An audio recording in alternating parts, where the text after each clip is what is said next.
This is Jake the Snake Roberts, and you're listening to Duke Loves Rasslin.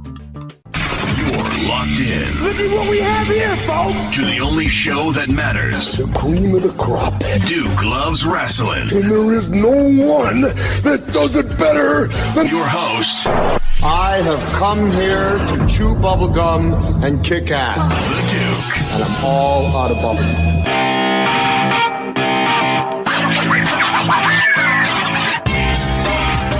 Hey guys, this is Bobby Fish, and you're listening to Duke Loves Rasslin. Brothers and sisters, the River City Wrestling Con 2023 is in the books. Thank you to all of Duke Loves Rasslin listeners and beyond. You made it the most successful River City Wrestling Con in history. Fantastic. And I'm telling you right now, the main event to close out the event was none other than the man called Low-Key going up against our guest this week, Bobby Fish. And I got to just ask you right out of the gate, how are you feeling after that battle there, Bobby? It definitely left a few marks. But I think going into that, I expected nothing less. And I would, truly, I would want nothing less. Like, Low-Key, not a lot of daylight there, and he's coming hard, and so am I, and that's how I like my wrestling, to be honest. It reminded me of a classic Ring of Honor match, just the way that you guys started off, a lot of grappling, feeling out, taking your time. And then as the match progressed and it opened up, that's when we started seeing Low-Key bouncing off of the ropes and you moving out of the way and figuring it out. So you had a mixed bag of everything in there, which is exactly the type of stuff that I love, man, because it resembled a fight, legitimately resembled a competitive fight, two opposing forces trying to figure out who's going to come out on top. Mm-hmm. Why is that such a foreign concept in modern wrestling today? I don't have the exact answer, but I do have, kind of my interpretation. And I think we've gotten away with certain things over the years, and the more we've gotten away with, the more real estate that has been occupied, so to speak. So it's like, it's just a really slippery slope, and what becomes acceptable, what is acceptable today in the pro wrestling world, which may not have been acceptable, 10, 20 years ago or 30 years ago, however far you want to go back, when it passes the test now, like I said, I just think more and more real estate gets occupied. And then it's like, okay, well, what's off limits? And at this point, like almost nothing is. And that's an interesting point there, because unfortunately, you develop an entire generation of fans who, whatever their impression of what pro wrestling is, it barely resembles what my impression is. Right. What I've always known of what pro wrestling is supposed to be, again, it's supposed to resemble a fight. Mm-hmm. And when we get into all of this other stuff where it doesn't look like somebody's trying to beat somebody up, it almost looks like they're having a dance with each other. Mm-hmm. It takes me out. You know what I mean? On a personal level there. So I want to tell you, because I feel that what you and Low-Key did this past weekend, that's match of the year quality stuff. So kudos to the both of you for showing us once again what pro wrestling is supposed to be. And it is just beautiful. Well, I appreciate that very much. And yeah, like I said, that's the wrestling that I like as well. So that's what I'm going to put out there. It's not to say that there's not room for other stuff. There's all different flavors on the pro wrestling buffet. But that's the one that I like to see. That's the one I grew up, being inspired by. And like that, for the remainder of my time in this industry, like that's what I'm putting forward. I love it. Now there was a moment in that match in the very beginning where a fan was trying to be a wise guy, and you actually rolled out of the ring and you had some words with him and basically let him know what's what. And two things stood out for me. Number one, you were reminding him to respect the industry. At least that's how it came across, and respect the competitors in the ring. You and Low Key. The other thing that stood out to me is that even in that moment, our intelligence wasn't insulted because the referee was still counting you out. So it's like he didn't break the count. He was counting, man, and you would have been counted out of the match if you didn't roll yourself back in there. Talk to me about that moment. What was that whole exchange at that point there? Especially going back to like I've done TV wrestling now for whatever, like a decade, and you miss coming back to the independents and doing more of an independent contracted schedule and stuff. There's way more intimacy in the setting that is, our stage. So I always took advantage of that as I was coming up and kind of learning how to do this business, and like that ability to ad lib for me was always very much outside the ring. Not that it didn't happen inside the ring too, but like I love that unpredictability, and you don't know. And I think sometimes too it kind of provides the fans that are there, and it definitely gets lost with this TV and streaming audience now where everything is about viewers. And but if you go to the show and you buy, you spend a little bit extra to get you and your son or your daughter or whoever, like ringside. I don't know. I think it's a nice little Easter egg or a nice little whatever to have more of a personal interaction with one of the performers. And because I enjoy that myself and I like that banter, if somebody puts that opportunity in front of me, like I'm more likely to take it than not. And this trip back to, working independently has afforded me a lot of those opportunities. Good and, kind of shutting things down, but then also I can remember one where I held Aaron Solo's arms while a little girl hit him with her baby doll. So, yeah, I love all that stuff. That's fun. You made a memory for a bunch of people in that moment there, which that's fun. Cool. And I know that because here on Duke Loves Rasslin, we're an international show. We have guests from all over the world, China, Germany, you name it, Australia. And I know that for folks who have watched you, who may not be familiar with whatever you were doing before NXT, a lot of them assume that you were a British guy.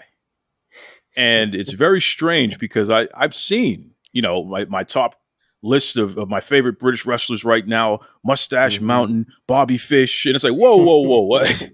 So let's get this straight once and for all here, because with this thick New York accent that you have going on here, I feel like some folks are going to feel a little confused and maybe, had here. Have you been pretending to be a British guy all this time? And what's going on here? Because that confusion is kind of strange. What's going on here, Bob? Yeah, my, you're a kid, so you when you grow up, like you don't realize you have an accent, right? Because everybody talks the same way you do, that because it's where you grew up. So I never heard the New York accent because that's just normal to me. But if I had ever done my British impression for you, you would know that there's no way you would mistake me for someone from the UK. All right, so you're not one of those UK guys. That's official? That's official. That's official. When I was coming up on the independents, I was mistaken for a New England guy just because of the shows that I was frequenting. And where I grew up in upstate New York, it's actually closer to Massachusetts than New York City. So, I see how and why that mistake was made. Well, I'm sorry, all the UK fans. We have broken an exclusive here. Bobby Fish absolutely is not a UK guy. He's not even a New England guy. He's just an upstate New York guy, right? Yes, sir. But I will say I do enjoy. I have enjoyed numerous times taking a trip over to the other side of the pond. Most recently was for Progress Pro Wrestling. I had a opportunity to wrestle Will Ospreay. Will and I have history back from New Japan and Ring of Honor, and it was great company to work for. UK fans, always passionate and all about it. So just a good experience all the way around. I love heading over there when I get a chance. And I'm sure that has something to do with the lore from their perspective there. Folks are so used to seeing you mesh your style so well with folks who have more of a British training in pro wrestling. So it would make sense, but this is cool. It just goes to show that you're well-rounded here. You're a guy that has an interesting education as well. What's your degree in? I have a bachelor's in English from Siena College. So Bobby Fish has a bachelor's in English. Yes. It's amazing that at least the last few years, you haven't been on the mic as much as you were in the beginning of your career, considering your education. Yeah, I mean, I knew on the come up that it was one of the things that would set me apart. A lot of times people get painted with that brush of like, okay, well, if you're technically proficient, you can't talk, and vice versa. And so I wanted to show that, like, yeah, I could run my mouth because I did never have any issue with communicating and always communicated pretty well. If anything, communicated too much. Like my wife will tell you, like, please shut up, please stop. But when I started to work for WWE, when we were in NXT, they put us into the group with Adam Cole and Roderick Strong and Kyle O'Reilly. At first, it was just the three of us, but anyway, I think most listeners probably know the history. But at that time, we were a group, and it was each person's responsibility to be who they were supposed to be in the group. And, Adam was the mouthpiece for sure. So, I'm a team player, and I'm not going to compete with that. Like I changed my presentation because that's what it was supposed to be. Like I wanted to be the best that they wanted me to be because they were the ones signing my check. And to be honest, I loved working with my friends. So I really didn't care either way. It was like, somebody paid me. It didn't feel like I even went to work. I went and hung out with my three of my best friends. Well, and certainly, and you guys made an impression that will last forever. I mean, some of the best stuff that we've seen, especially from factions, was going on when you guys were put together because you had all that history together, coming out of Ring of Honor, Japan, etc., all over the world that you guys have worked with each other in some capacity. It just made sense to put you together the way that it happened there. I wonder about something because we talk about being a technical wrestler. You have a martial arts background as well, right? Yes, sir. I started doing Taekwondo when I was 8, and I've never stopped doing some kind of martial art from 8 to now. So I'm curious about this because there's something that I've picked up on, and I've talked to a few people, 2 mutual friends of ours, about it as well. Guys like Low Key, Rob Van Dam, yourself, you have the martial arts background. You guys tend to be spiritual guys.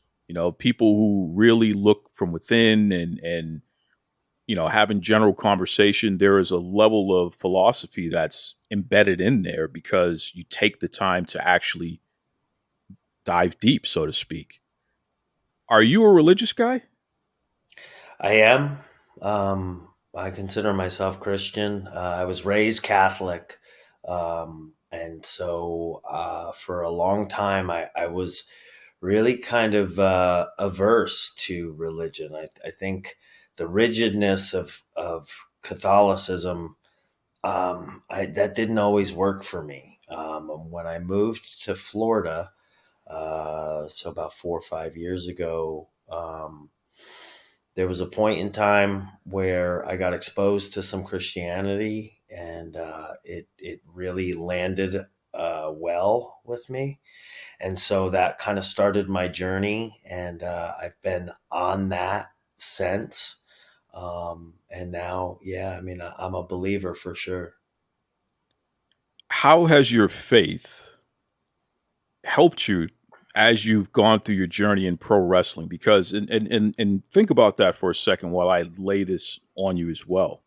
Mm-hmm. There are so many people who can go into any wrestling school and pay their money and eventually, call themselves a pro wrestler. And then you have the folks out of that grouping, very few of them are going to be able to make a living doing pro wrestling. And then out of the very few that can make a living doing pro wrestling, very few of those folks are going to be able to make it to a major promotion. And out of that group, very few of those folks are going to get a contract. And then out of that group, very few of those folks are going to be regulars on television. Bobby Fish has done all of those things in every major promotion that has existed pretty much throughout your career.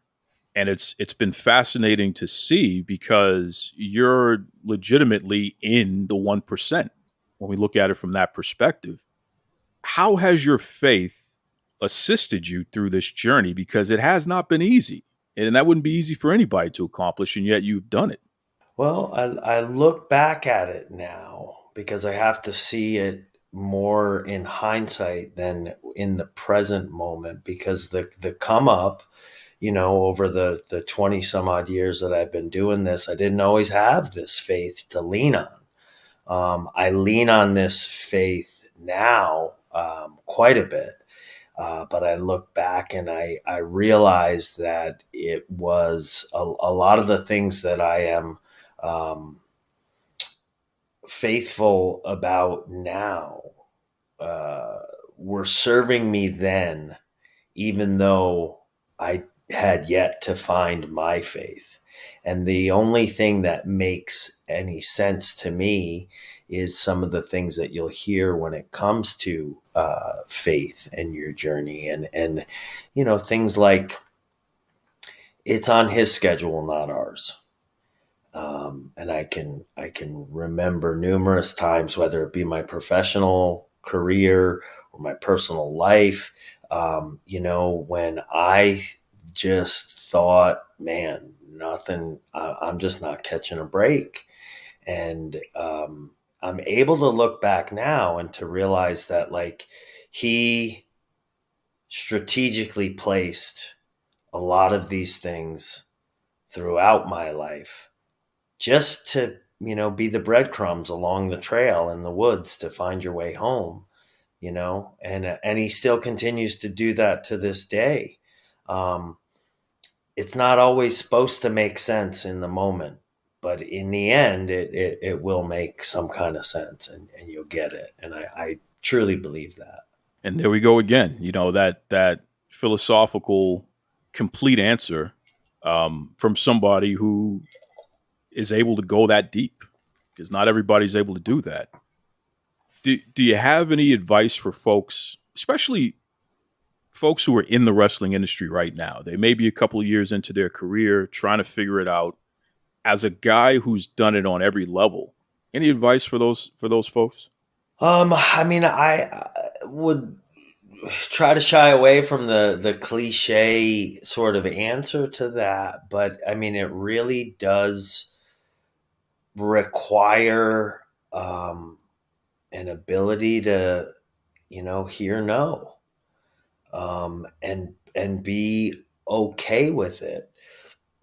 Like I said, I look back now and I realize that some of those no's were more or less based on the fact that like it wasn't time, because it's his timeline, not mine. But you have to have a certain grit and a certain perseverance in this world in order to hear those no's and be discouraged, but not give in to the discouragement and not give in to, there's certain aspects of my career on the come up and stuff where, when I first started to make a living in pro wrestling, WWE, it was no secret that it was land of the big guys. So to be sub 6 foot, not in your favor, was also the land of the young guys. And I got a little bit of a late start from pro wrestling standards. I was 25 by the time I had my first match. So I didn't have that really going for me either. And if somebody said to me like, hey, you'll make it to WWE, and you'll be there for, this amount of time, you'll do this or blah, blah, blah. But it won't be until you're north of 40 years old. I mean, you're out of your mind. But that's exactly what happened. I mean, exactly what happened. So if I had thrown in the towel for whatever reason prior to that, because I was convinced it was my schedule and it needed to happen now, then I would have missed out on the time I did spend there. I love that. And it applies no matter what industry you're working in. I'm a political science guy. That's what I spent most of my career doing, some form of government work. But to pay the bills as a college kid, I had to work in retail, and I was a retail manager. But even going back to high school, one of my first jobs was working at a furniture store, fluffing pillows and carrying out rugs for customers, and eventually turned into a salesperson. But one of the things that they taught us is accepting no and being able to not take it personally when you're told no, and eventually transitioning into understanding the law of averages. 1 out of every 10 is going to say yes. So it's about finding your yeses and not allowing it to be the end of the world when you hear no. And it makes perfect sense to hear you say that when I look at where you've been, because brother, it is incredible what you've been able to accomplish. And the fact that you can still wrestle the way that you did this past weekend, literally one of the best matches I've seen all year, if not the best. To think, I mean, you've been wrestling, close to 20 years at this point, right? Over. Yeah. I mean, Jesus. I think we're somewhere between 23 and 25. My goodness, man. Yeah. My goodness. How's your body holding up? Because you didn't look bad. You were moving just fine. Fantastic. I expected the other shoe to drop a long time ago. I mean, I just had an opportunity in November to have my first professional boxing match. And it was part of the Floyd Mayweather undercard. It reminded me of what it feels like to actually, get out and compete. Because, you compete in pro wrestling as well, but there's just, having done both for large portions of my life, there is a difference. I will say that. And so to scratch that itch of competition again and feel that, but to know that I can do it at this point in my career, and I still feel I'm not sure when that shoe is dropping, but it's not now. And when I roll up to the pearly white gates, so to speak, sir, the vehicle I'm showing up in is going to be broken down, and I'm riding this until the wheels fall off. And for the record, folks, Bobby Fish didn't just compete in a boxing match; he won the boxing match. So let's we don't have to be modest about this, Bobby. You won the match. You know what I did. mean? Well, they were nice enough to fly my wife over, so I kind of had no choice. Like, I can't get beat up in front of my wife. It's incredible, man. You're living multiple dreams, and at every stop you're doing it like a gentleman, and it's really cool to see. And I think that you're a prime example. Generations need to learn from a guy like you. I truly believe that. And with your background, not only your lived experience in martial arts, professional wrestling, now boxing, but also your education, you're a natural educator, man. Have you ever thought about going into education as another feather to put in your cap, so to speak?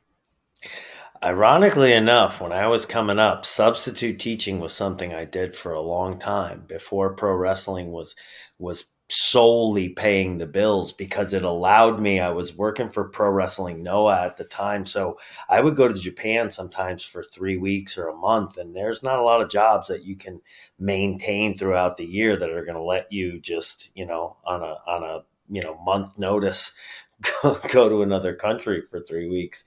So substitute teaching was one of the only ones that gave me the flexibility I needed. So I did, for a few years, I did quite a bit of teaching. You were born to do it. You were born to, because not everybody can't communicate how to do it and have the patience to then sit there step by step and make sure that the other side gets it. And it's very, very clear that you have that gift. So I'm just putting this out there in the atmosphere, so to speak. Bobby Fish, in some capacity, whether he's a professor, adjunct professor, whether he is one of the lead trainers at a facility, MMA or wrestling or both, something. But I definitely feel like you're a guy that people need to learn from, because you can do it, and you have done it as far as lived it. So it's not like you're some guy off the street talking about stuff and you don't know what you're talking about. No, you're legit. So I very much appreciate it, sir, for numerous reasons. One of which I will state, like my wife, she's a teacher, and I watch her at times, and I see her in her classroom, and I see the way she effortlessly kind of delivers the information, but then doubles back and makes sure that it was done in a way that individual student gets it, but yet is still accommodating the whole class, and she just has this effortless way that she goes about it, and like it just makes me realize like that's what she's supposed to be doing. I mean, we all have our good days and our bad, but like she and it's just effortless for her. So that's an immense compliment, sir. Well, and I bet she'd agree with me, which is the ironic part about that. So definitely kudos to Mrs. Fish there. Let's try to get your husband in some kind of classroom, please. I think it would make sense. Anyway, you are in the podcasting game now. I am, sir. Yes. Talk to me about that, man, because you're not only you can you kick the asses in the ring, but you can also break it down on the mic afterwards. Yes. What's going on with the podcast? Yeah, I talk too much, so it was very much a natural thing to kind of come about. But yeah, the Undisputed podcast with Bobby Fish. We are on the Premier Network. Our video, our audio is on pretty much everything. Like wherever you can get your podcasts, we are available. And it's a couple of friends of mine from home, actually, from upstate New York. My one friend on there, we've known each other since we were born, literally since we were born. So yeah, it's been really a lot of fun. We've had guests on that I didn't really anticipate. Kenny Florian being one of my favorites. Quentin Rampage Jackson. we had Scotty Too Hottie, we had Colt Cabana. We've had a lot of these people are some of my friends in the industry as well. And it's just nice to get a chance to sit down and catch up with people. And I think people are enjoying it. I know we are. I know we are very much enjoying it. We get pretty silly. I don't know. I don't want to. We're three jerks sometimes. So, well, it's cool to hear a show where, I'm never going to be a pro wrestler. I'm never going to be an MMA fighter, but I've been watching both pretty much my entire life. So I can speak from that perspective as just a fan. But for somebody like you that has the background that you have, that is incredible knowledge.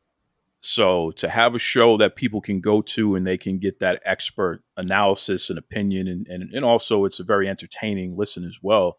It's good stuff. It's good stuff. So definitely, folks, check it out. I appreciate that. Worth the listen. And, in general, if anyone wants to get in touch with you, Bobby, whether it be, fans who just want to show some love, whether it be promoters out there, whether it be education systems that need Bobby Fish somehow, some way involved in educating these young minds out there, what's the best way folks can reach you? I'm on Instagram and Twitter. The handle is the Bobby Fish. For bookings and whatnot, the email is Frank Ferraro 3 at gmail.com. That would be the easiest way to get a hold of me. But if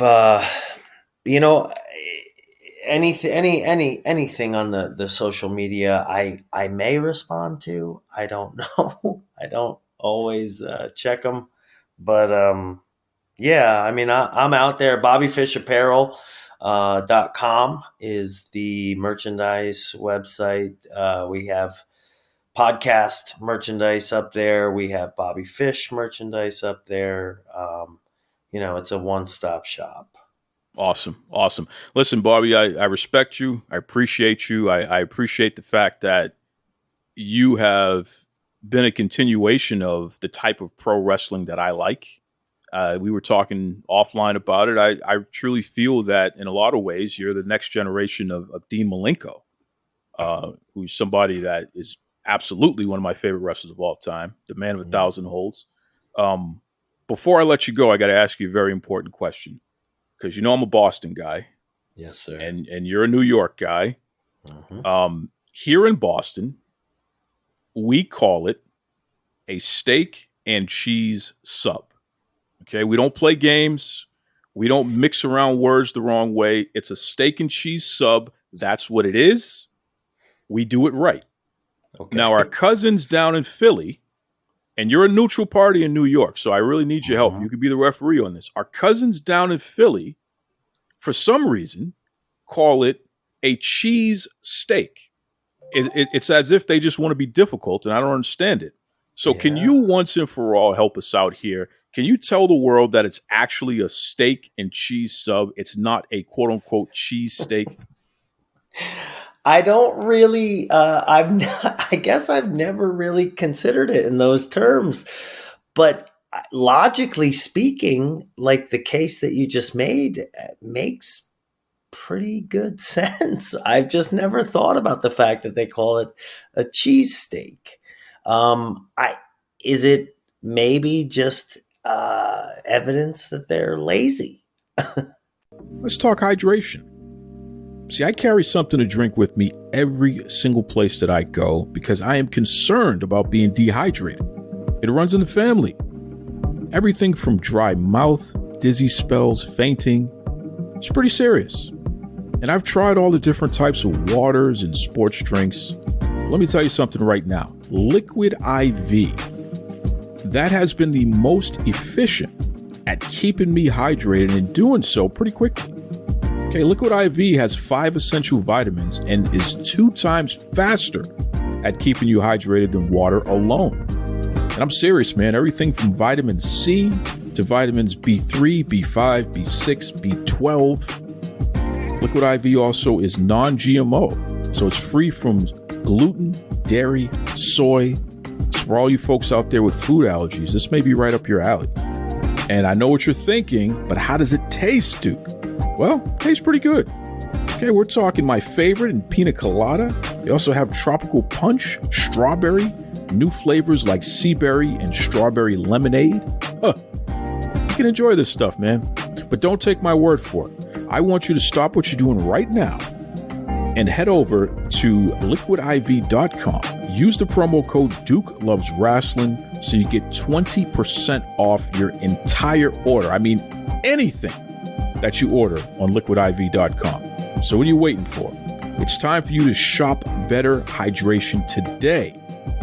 Use the promo code Duke Loves Rasslin over at liquidiv.com.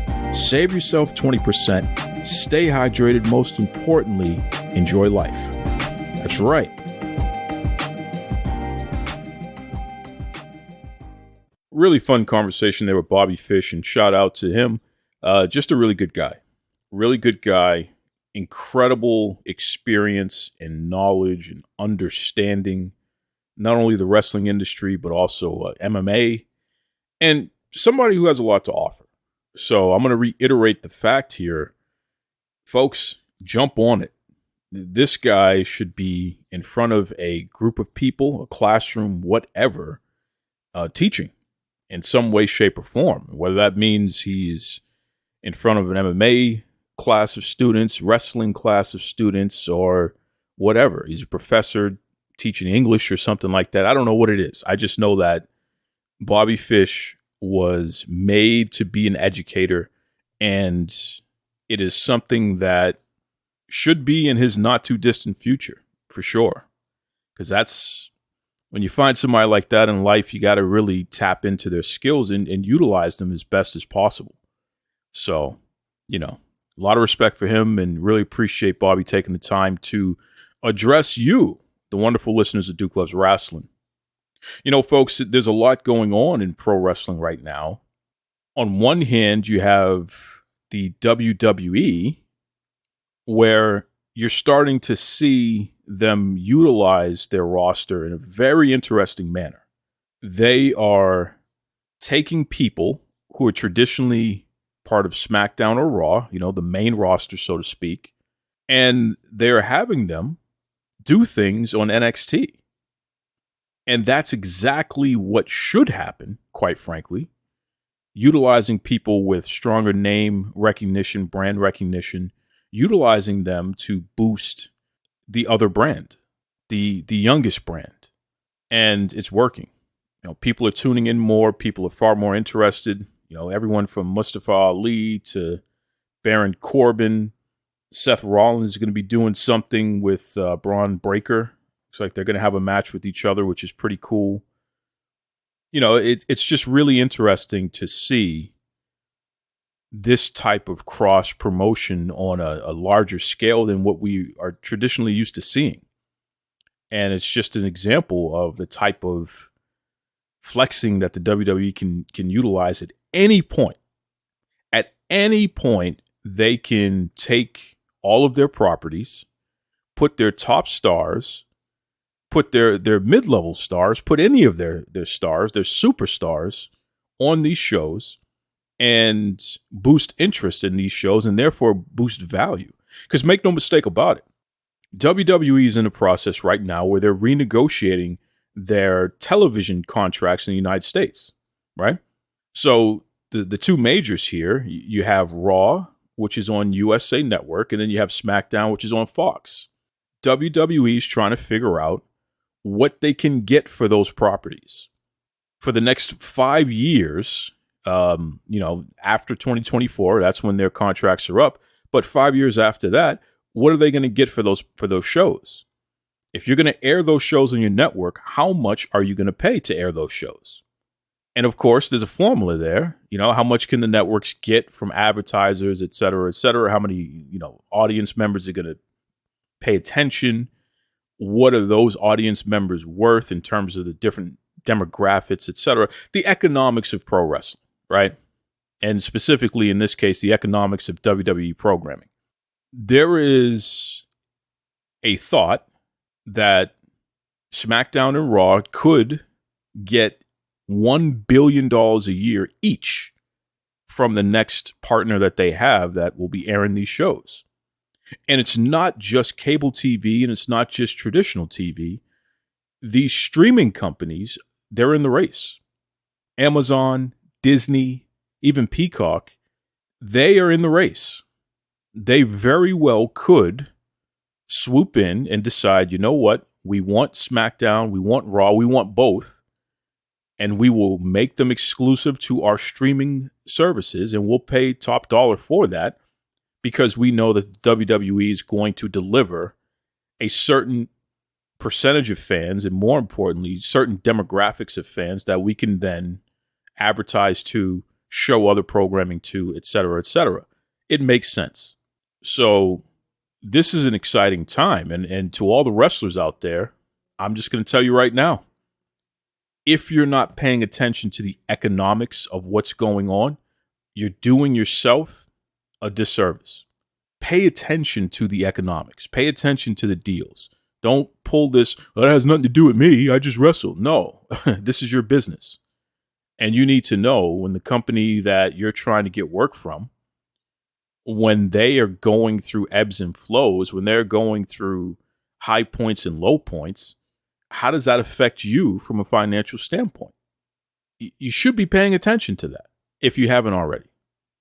Unfortunately, I talk to a lot of wrestlers and they don't really make the connection. They don't realize that these things are all relative.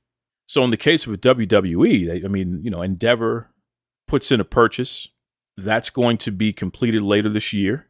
WWE and the UFC will be under one umbrella as a company. So you have whatever the new company is, which Vincent Kennedy McMahon will be the chairman of that new company. And then you have the UFC as their own brand underneath that. And then you have the WWE as their own brand underneath that. And it's very interesting to see how that's going to shake out because there's going to be cross branding amongst the two brands. Of course there will be. It would be ridiculous not to. More so, people who are traditionally UFC personalities, you're going to see them in the WWE at some point. There's no question about it.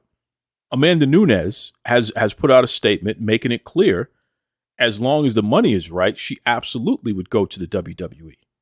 And oh, by the way, she just retired from active competition in UFC. Now, she's the greatest women's fighter of all time in MMA. There's no question about that. Just look at her resume. Amanda Nunes is the best.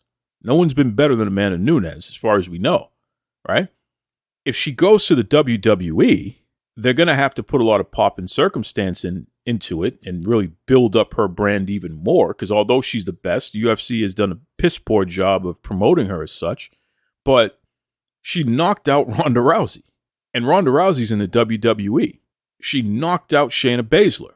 And Shayna Baszler's in the WWE. Can you imagine Amanda Nunes either being in a match against or being in a match with, so they're against other people, with Shayna and with Ronda? That's money, period. That's cha-ching. Sign me up, I'm ready. And you're going to attract portions of an audience that may not necessarily be currently engaged in the WWE, but they will be because they like mixed martial arts, because they follow Amanda Nunes, because they're interested to see what's going to happen next. You're going to attract a lot of casual people. There's no question about that. So that's going to be major, and you can expect that. Now, what does that mean for everybody else? Well, if you are a wrestler, that's another spot that's going to be occupied on cards, at least in major events. So, and that's actually another spot that's going to be occupied on television because you got to promote it. So that means that there's less opportunity there. But your job is to make yourself marketable and important enough that you can be considered to do business with people like that. And now you'll make more money than you ever made before. Imagine that. So there's no confusion here. about the possibilities. It's just a matter of who is going to step up, who is going to pay attention and position themselves the right way. And on the other side, who's going to miss out because they're not savvy or because the train just passed them by. There's a lot of tales that are going to be told over the next year or two as it relates to that. One of the more interesting things with this whole WWE sale is the fact that you take somebody like a Shane McMahon. He divested from WWE. He sold all his stock, as far as we know, and he divested years ago. Well, the problem with that is now that they're cashing out, now that they sold the company for billions of dollars, he's going to miss out on a fat payday, right? So who wins and who doesn't win as much? I'm not going to say he lost. He cashed out. He made his money. I'm sure Shane McMahon's not going to be missing any meals anytime soon. But you get my point with, are we paying attention to what's going on? And are we making decisions based on that? Or are we being impatient and we're making decisions before, it's time? Or are we just not paying attention at all and the train just passes us by? Pro wrestlers, I'm telling you right now, if you're not vaccinated, you are doing yourself a disservice. Not because I care about the jab and all this other nonsense or anything like that. No, if that's a requirement by some of these companies, then you do what the requirement is, or you're just not going to achieve your goals. You're not going to achieve your dreams. So there's that, right? I know some people are going to disagree with me on that, and that's okay. Just understand something, though. It's not a possibility that you're going to achieve that dream with those companies if that's what they require. Now, if they don't require it, then it is what it is. But I'm just telling you, you got to meet the requirements, right? So there's that whole thing there. I'm going to get a lot of hell for that. Some people, you're supporting the jab. I'm not supporting the jab. I'm supporting pro wrestlers. I'm pointing out something here. So there's that. Pay attention. There's a lot going on right now. There's a lot of transition going on, and unfortunately, there's a lot of uncertainty happening right now. WWE is on a major upswing, which is good overall for the industry. Certainly great for WWE. What's happening with Impact Wrestling right now? They seem to be rebuilding. They just crowned a new champion in Alex Shelley, which was a shock to everybody. Nobody saw that coming. So, they're shifting their priorities, so to speak. They have Alex Shelley. They have Trinity, formerly known as Naomi in WWE. They're doing some things, and we'll see where this goes, right? We know Impact always going to be Impact, though. Does that translate into more opportunity for up-and-coming wrestlers and things of that nature? Possibly. Possibly not. They're still on a network that doesn't have much visibility, so they have to get creative in terms of how do they continue to generate interest for their product. That's always a concern, and that will be reflected in contracts. So there's that. MLW is still MLW. They had a deal with Reels, and now they don't have a deal with Reels, right? They're just still chugging along, trying to figure it out. How much of a possibility is MLW for some of you wrestlers out there? I don't know. There's a lot of transition happening over there too, it seems. Then we have AEW. AEW is about to debut a new show called Collision, which would be Saturdays from 8 p.m. to 10 p.m. Eastern Standard Time, right? So that's a good thing.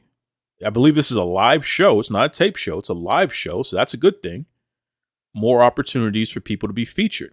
Unfortunately, AEW Dark and AEW Dark Elevation do not exist anymore. They got rid of those programs because they're putting that behind Collision. Those hours of filming and matches and things of that nature. One of the things that I'm very concerned about with AEW is the fact that, as far as we know, Warner Brothers Discovery has not picked up the 1-year option that is available. So the AEW contract is supposed to expire in December of 2023. The network has the option to pick up the contract for 1 year, which would get them to December of 2024 while they negotiate a new deal. The 1-year option pickup hasn't happened yet. And to the best of my understanding, Collision is not guaranteed to be on TV come next year. They have to deliver. They're on a trial. It's like when you hire a new employee, you put them on a 90-day plan, right? We're going to see what happens after that. Within those 90 days, you can pull the plug, get rid of them. I think Collision probably has about 6 months. They probably have till December to establish themselves.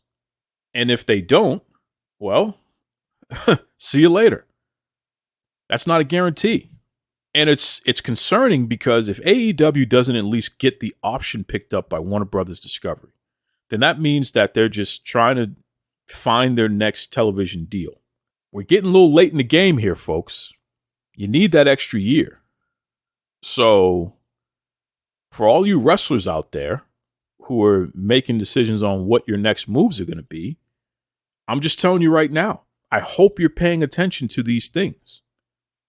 I hope you're paying attention to whether or not AEW gets that 1-year option picked up. Because it would be a shame for you to sign any kind of commitment, and then months later you find out this company doesn't have a TV deal anymore. And some of you out there are going to be, it's not possible. It's not. Of course it is. Of course it is. Because here's what's not going to happen. Tony's not going to take less money to continue to air what he's doing because he's losing money right now. They're not profitable yet. This next TV contract that they get has to be a moneymaker. It has to. The value of this thing needs to be significant in order to justify all the losses. There's a possibility that may not happen. And then we're going to see where the rubber meets the road, because here's the issue. It would be great if we can count on Shad Khan, Tony's father, the guy who owns AEW. It would be great if we can count on him paying out contracts regardless of what happens. Unfortunately, based on his business practices, and we saw it recently with the Black News channel that he owned, Shad Khan will just file for bankruptcy, and then people are going to get pennies on the dollar if they even get paid what they're owed. And for you wrestlers out there, under contract in AEW, ROH as well, which are AEW contracts, by the way, for you wrestlers out there, I hope you're paying attention to what's going on. Because this is real. It's like a Lucha Underground situation where you're going to have a company that's not on TV and they're not airing, but you're under contract. So it's not like you can just go do TV somewhere else. You're kind of in a rock and a hard place and you're being held up. And oh, by the way, the money's not coming in. That's scary, right? So I hope we're paying attention to what's going on here. I want AEW to succeed, and I hope this AEW Collision show just does monster numbers and moves forward in a positive manner. I hope that happens, because I'm going to tell you right now, it would be tremendous in a not so good way if this thing bombs. If this is another AEW Rampage, my goodness. Houston, we have a problem. Houston, we have a problem.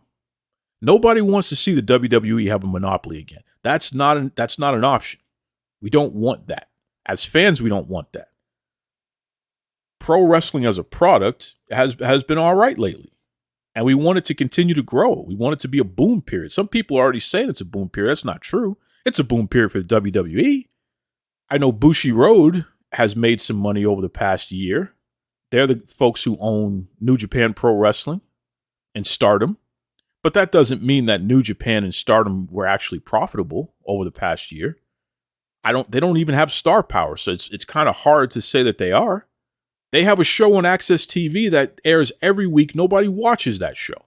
That's the reality of that situation. So in the American market, New Japan Pro Wrestling is the least amount of wrestling that people watch week to week.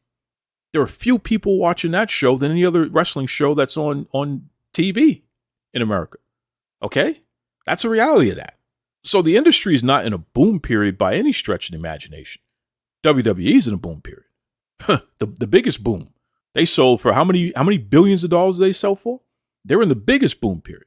Everybody else, not so much. Now, hopefully that changes.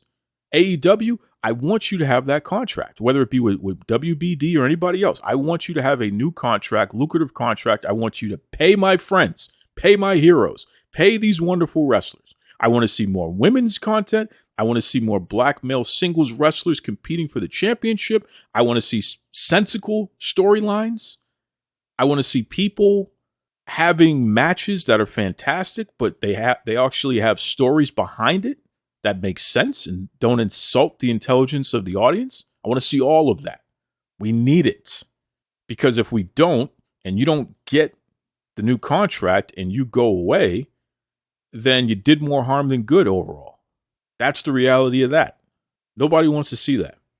So I'm pulling for AEW. I really am. And I'm gonna tune into this AEW Collision show on Saturday, and I encourage everybody who's listening right now to tune in as well. Support it. Let's at least see if they're going to do the thing on that show that they fall short on with Dynamite. Maybe Tony Khan will use Collision to correct all the wrongs that he's made with Dynamite. That would be nice. Allegedly, CM Punk is going to be there, which, I mean, that's just reality TV drama, basically. But hey, whatever. If he's going to be there, he's going to be there. Good. I don't care about that. I want to see Miro. I want to see Keith Lee do something that's worth watching. I want to see women's matches that don't insult my intelligence. Hopefully Thunder Rosa will be there, although I think she's still injured. So she may not be wrestling, but it'd be nice to see Thunder Rosa on TV with segments, talking, doing something, right? I want to see things that make sense.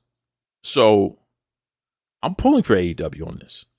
I do not want the WWE to establish a monopoly on the industry again. I don't want to see that. That's garbage. When you don't have anybody challenging you in any way, the quality of your product, it just goes to junk. We don't need that again. We want the opposite. This is Burger King. I want to have it my way, baby. Right? I want a little bit of something everywhere. Just talking to Bobby Fish, talking about, the AWA and some of the other wrestling that was on TV other than WWF when we were growing up. I used to be able to watch WWF, NWA, which was really Jim Crockett Promotions, the AWA, World Class Championship Wrestling, which eventually transitioned into the Global Wrestling Federation, ICW, which was here in Boston, which transitioned into, IWCCW, when they combined with World Class. I used to be able to see wrestling from all over. It was everywhere because it was cheap programming that they would put on cable TV. We had cable. We were fortunate. Not very many households had cable TV in the neighborhood in the mid-'80s and early 80s. We had it. We were fortunate. So I love more wrestling. I don't think we have enough wrestling out there right now. Some people say, I see these ridiculous polls all the time. Is it too much wrestling? No, not only is it not too much, there's not enough. I want more. We want more. Seriously. I want more opportunity for our friends, our heroes, for people, even for the people who we can't stand, right? Even for the people that we can't stand, I want more opportunities. I want to see it out there. I look at a guy, and I know I'm gonna catch some hell for this, but I don't care because this is the way it is. I look at a guy like Cody Rhodes. He's a punk. He wants to live off of glory that he didn't earn. He wants to sit here and pretend like he's some nice guy when in reality, he's not. He's a heel, pretending to be a babyface, and I don't like it. Okay? I want Cody Rhodes to make as much money as humanly possible because I like his wife and I like his kid. I think he has a very nice family. I want Cody Rhodes to make all the money in the world, and I want him to have all the opportunity in the world. And I want Cody Rhodes to be able, when his contract is up, to negotiate and be able to say, well, if you're not going to pay me what I'm worth or what I feel that I contribute, I'm going to go to the other place and they'll pay it for me. I want that to exist. It won't exist if AEW fails, right? Because I have no expectations for Impact at this point to rise to that level. MLW doesn't have a chance to rise to that level. New Japan is not even on they don't exist in what I'm talking about in the United States. They're in their own bubble where they are, right? So this thing with AEW has to work. And I'm talking to you right now, Tony Khan. I know that you listen to this show and you don't like what I have to say all the time, and that's okay. Sometimes I can be a little derogatory, Sometimes I can be a little sharp with my words, but in reality, it comes down to this. There are many things that you've promised that you never delivered on. You wanted to gain the glory from being our favorite buddy, the guy who's going to give us all the things that the WWE never gave us, and you're going to right all the wrongs that exist. Women were going to get paid equally. Everyone was going to have health insurance. Black male wrestlers were going to be featured in a serious manner, and there were going to be a whole lot of them in abundance, and all this other nonsense, diversity and inclusion, and etc. You're going to check all the boxes.